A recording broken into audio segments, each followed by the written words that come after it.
بسم اللہ الرحمن الرحیم۔ السلام علیکم۔ آج تاریخ 18 جنوری سن 2022 بروز منگل۔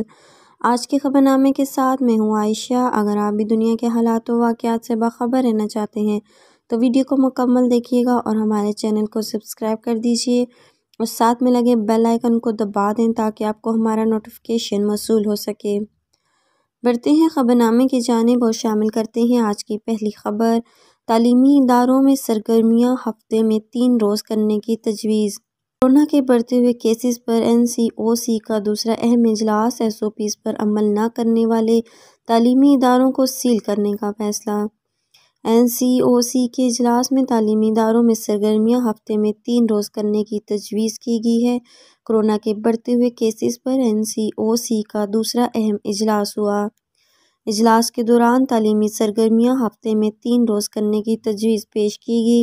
اسلام آباد میں 7 روز کے لیے اسکولز کو آن لائن کرنے کی تجویز پر بھی غور کیا گیا۔ SOPs پر عمل نہ کرنے والے تعلیمی اداروں کو سیل کرنے کا بھی فیصلہ کیا گیا۔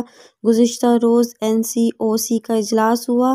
NCOC نے ملک بھر میں 10% یا اس سے زیادہ کورونا کیسز والے علاقوں کے لیے نئی SOPs لاگو کرنے کا فیصلہ کرتے ہوئے کہا ہے کہ صوبوں کی مشاورت سے نئی SOPs کو حتمی شکل دی جائے گی۔ اسمارٹ لاک ڈاؤن یا ایک دن چھوڑ کر اسکول کھولنے جیسے فیصلے صوبے کی مشاورت سے ہوں گے۔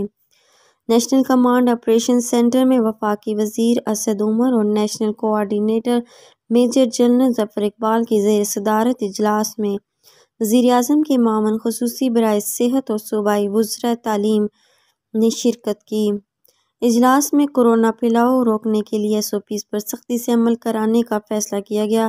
NCOC کے اجلاس میں کورونا صورتحال اور اومیکرون کی موجودہ لہر کے دوران تعلیمی سرگرمیوں پر غور کیا گیا۔ اجلاس میں اومیکرون کا پھیلاؤ روکنے کے لیے تجویز کردہ نئی SOPs پر مشاورت کی گئی۔ عمل درآمد آئندہ 48 گھنٹوں میں تمام شراکت داروں کی حتمی مشاورت کے بعد ہوگا۔ اجلاس میں کہا گیا ہے کہ تعلیمی اداروں سے متعلق فیصلہ کورونا پازیٹیو کیسز کے تحت کیا جائے گا، جس کے لیے تعلیمی اداروں میں بڑے پیمانے پر کورونا ٹیسٹنگ کی جا رہی ہے۔ NCOC اجلاس میں اومیکرون کے عالمی اور علاقائی پھیلاؤ پر بریفنگ دی گئی۔ آج کے خبر نامے میں اتنا ہی۔ مزید خبروں کے لیے دیکھتے رہیے گا AF نیوز ورلڈ اور مجھے دیجیے اجازت۔ اللہ حافظ۔